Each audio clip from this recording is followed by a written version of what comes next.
Dobrý den, přátelé, vítejte u tohoto mého nového videa, a to, kde si porovnáme Survivalcraft a Minecraft Pocket Edition. Vyzkoušíme první Survivalcraft a uvidíme, co je na tom lepšího a co naopak horšího oproti Minecraftu. Survivalcraft vyrobil Cantirefus Games.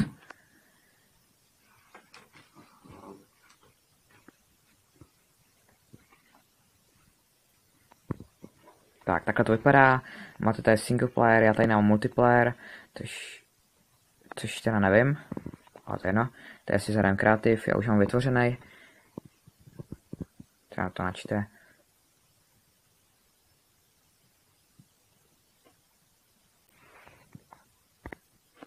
Jo, máte tady takhle můžete stavit obvody. Celkově je tady daleko vymakanější voda než Minecraftu Pocket Edition, ale podle mě Minecraft Pocket Edition má se jiný plusy. Takže si takhle půjdeme pryč. Tak, takže tady máme nové bloky, těch tady je asi trošku méně než v Minecraftu. Jsou tady schody, jsou tady celá trapdoor, jsou tady toršky, všechno tady jako v Minecraftu. Ale už to není takový složení z kostiček jako v Minecraftu. Už celkově přemýšlím o tom, že by to mělo být prostě celkově kulatější ten svět a že by nemělo být jenom z kostiček. Jo, máme tady dokonce elektrický kabely. Takže takhle sem dáme trapdoor, to vyčutáme.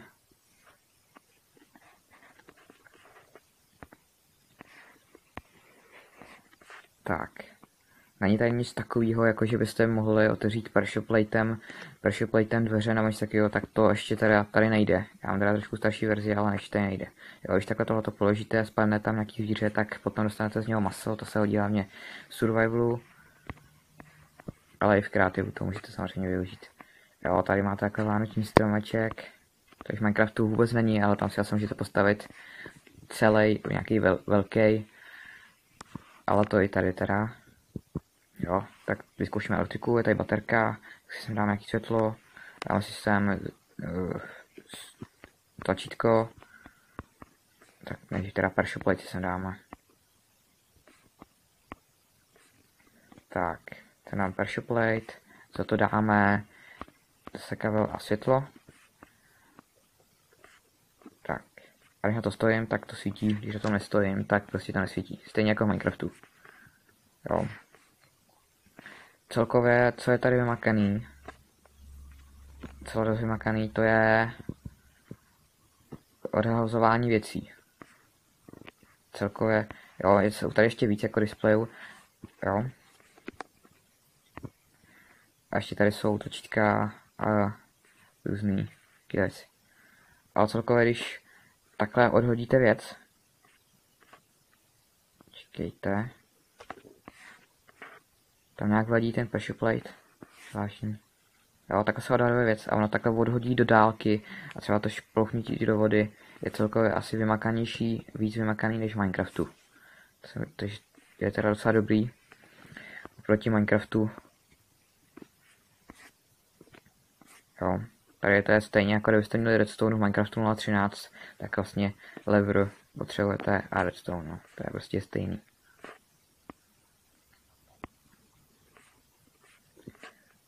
Tak, teď sem dáme jenom to tlačítko, který když mačnete, tak to svítí jenom chvíli, ale takže je to celkem k ničemu. Jo, vidíte to, máčknu, svítí chvíli.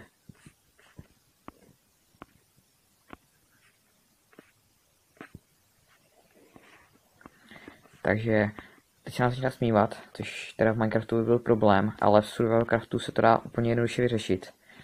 V kreativu. Tady v kreativu si to můžete jenom přepnout na den dvouma kliknutíma na displej.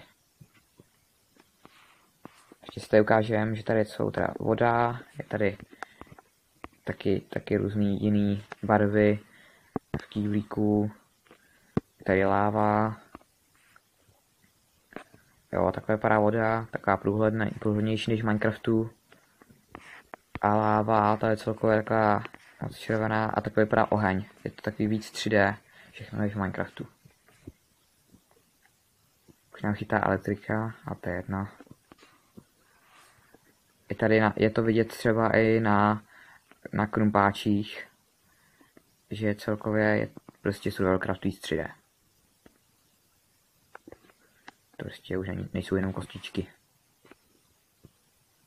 Taky jsou tady bomby, ale bohužel, že nic takového jako třeba Nether Portal anebo TNT kanon tady vůbec nejde, což teda je velký mínus u survival craftu.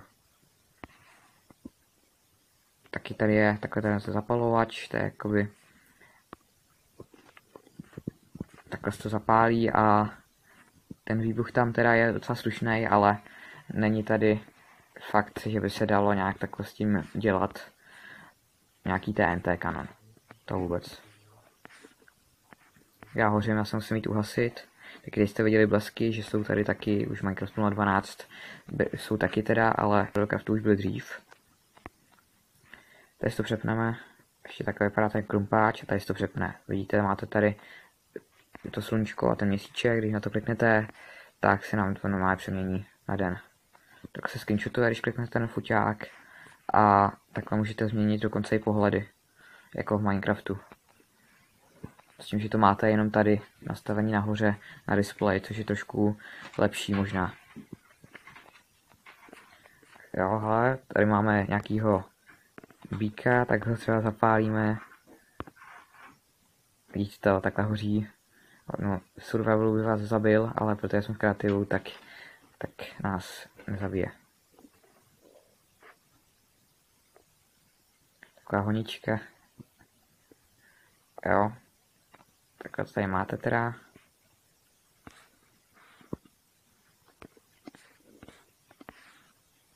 To musím vylítnout zase, musím jít uhasit. Akorát, že mám blbý pohled, takže budu muset doaktivovat lítání.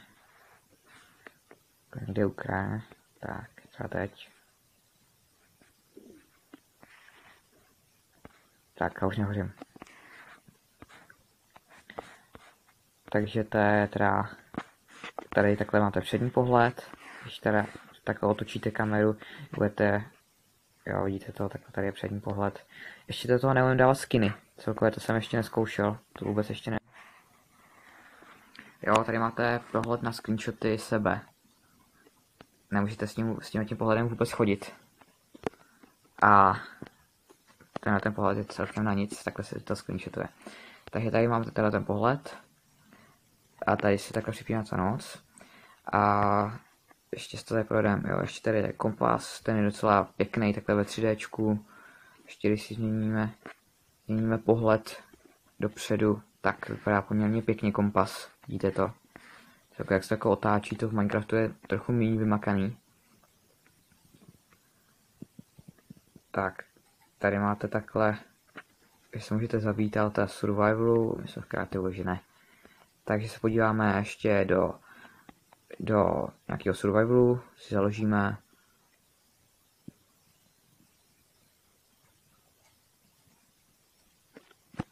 Jo, tady máte takhle loď a příběh vlastně je, že jste asi nějak ztroskotali, nebo jste ztroskotali prostě na nějakým ostrově, anebo vás někdo vyhodil z lodě a prostě musíte přežít.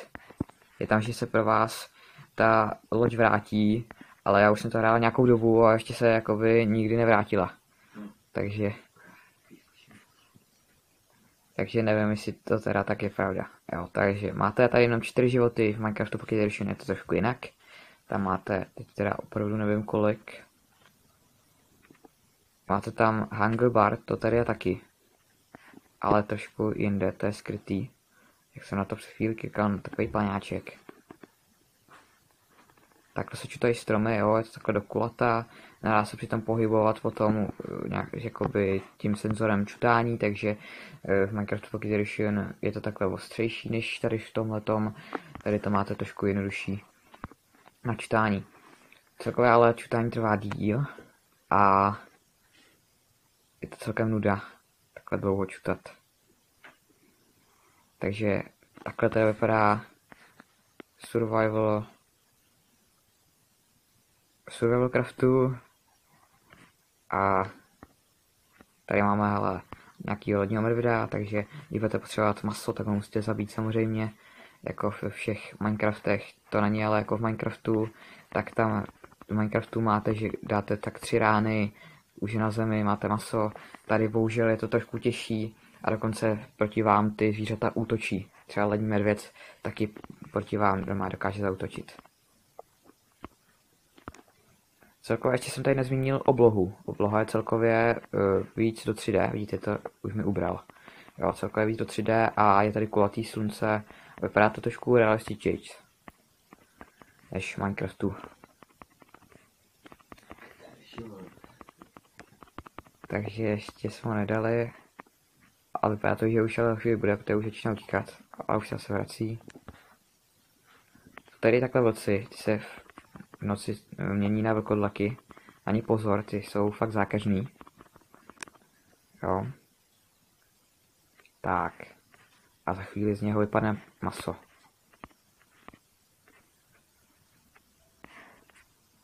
Tak, mám maso. Takže, pokud se teda chcete podívat celkově, jak asi tak hrát survivalu, survival craftu, tak se podívejte na moje další video jménem Survival Let's Play. Jo, jsou tady nějaké jeskyně s vodou a takovýhle. Můžete si tady postavit room, celkově i craftit, se tady všechno dáte, všechno jako v Minecraftu. Já teď teda, jo, takhle se staví, nemá bloky, stejně jako v Minecraftu, klikáte na display. To teda vyčutáme, tady nám trošku vadí. Tak. Takže to je asi ze survival craftu všechno. Teď se podívám do toho Minecraftu, který bych teda já řekl, že je trošku lepší, ale musíte posoudit samozřejmě sami taky. Takhle to tady máte, celkové nastavení trošku nějak udělaný, já myslím nějakého světa, třeba do tohoto, tady nám to naprší. Jo, máte tady ten nether portál, to jsem zmiňoval, že survival craft vůbec není. Taky tady je víc bloků celkově, víc věcí a jsou tady knížky, nějaký enchant table a to mám 0.12, 0.13 to už je redstone, to mám taky v dalším videu ukázaný, tam se může pokládat i pavučina, tady ještě v 0.12 bohužel ne. Jo, máme tady nějaký lektory navíc, máme tady prostě vařič lektvarů. Celkově to můžete takhle postavit, takhle kreativ, můžete je lítat všechno. Ty pohledy tady jsou taky, tady v tom Options, tady máte přední pohled a tady takhle ten zadní pohled. Tady to jsem si přepínal Minecraft 0.13, takže to je původně redstone. Tyto divné bloky. Jo. Když to vyjdeme, tak si ještě zahrajeme nějaký survivalcraft, asi musíme ale vytvořit. Nebo zkusíme nějaký, no, tak nějaký zkusíme. Ne, tady to je blbej svět. Takže vytvoříme nový. Třeba My World, je to úplně jedno. Tak. Takhle to má vypadat. Tady máte teda... Vypadá to, že 10 životů. A máte tady hunger bar na druhé straně, což je v survival craftu skrytý vevnitř. Ale začíná vám to ubírat životy, když máte málo jídla. Takže takhle celkově musíte najít stromy v Minecraftu, abyste přežili přes noc, anebo taky zvířata potřebujete maso, takže musíte pár zabít. Jo, dávám 3 ránu, už leží na zemi, mám maso, celkově je to daleko jednodušší než v survival craftu, celkově je daleko těžší.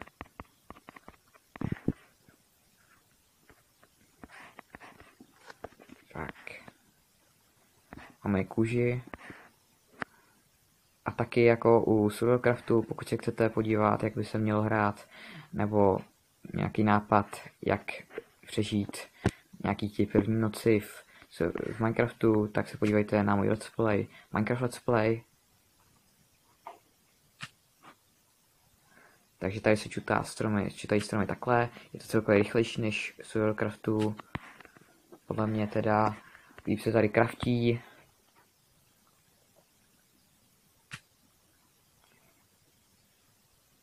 Takže si vyčutáme celý strom a postavíme si nějaký dům.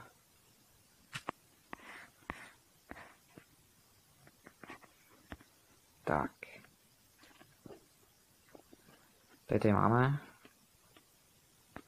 Tady tak můžete dávat na brnění, tady si craftíte, takže já si vykraftím dřevo, aby se měl víc bloků. A případně crafting table, který zatím teda nebudu potřebovat, protože nemám moc věcí. Tady si tady postavím nějaký dům. Třeba tady dole. Tak.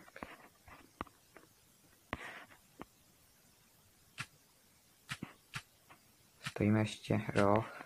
Tady to vyčutneme.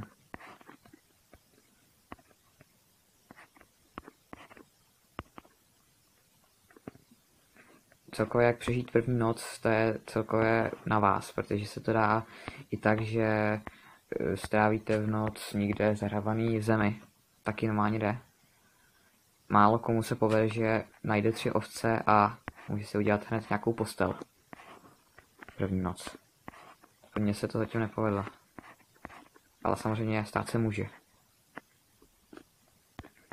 Takže já si postavím takový malý domeček, aby sem nevlezli zombíci.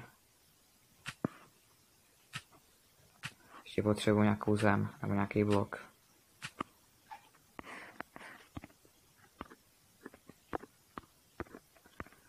Tak. Takže to dáme místo scale zatím. Tak špatně reaguje teď, ale dobrý, už to ne. Tak. Máme to všude teda.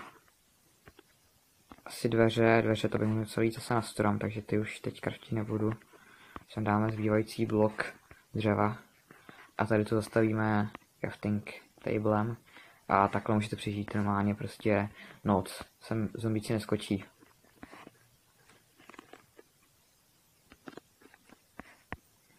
A když si to zastavím, tak asi nejjednodušší pročutnout zem. Jíst ještě nemůžu, protože teda mám plnej ten hunger bar. Jo, ale takhle. Ještě jsme se nepojili. Takže obloha teď mám vypnutou. To je jedno, ale celkem marky jsou hranatý. Ale to celkem je jedno, protože se to nějak neřeší. Jo, takže celkově moje hodnocení. Já bych teda dal na první místo určitě Minecraft Pocket Edition a na druhý Survival Craft, ale určitě nemusíte souhlasit. Pište mi do komentářů, co se vám líbí víc vám a čau.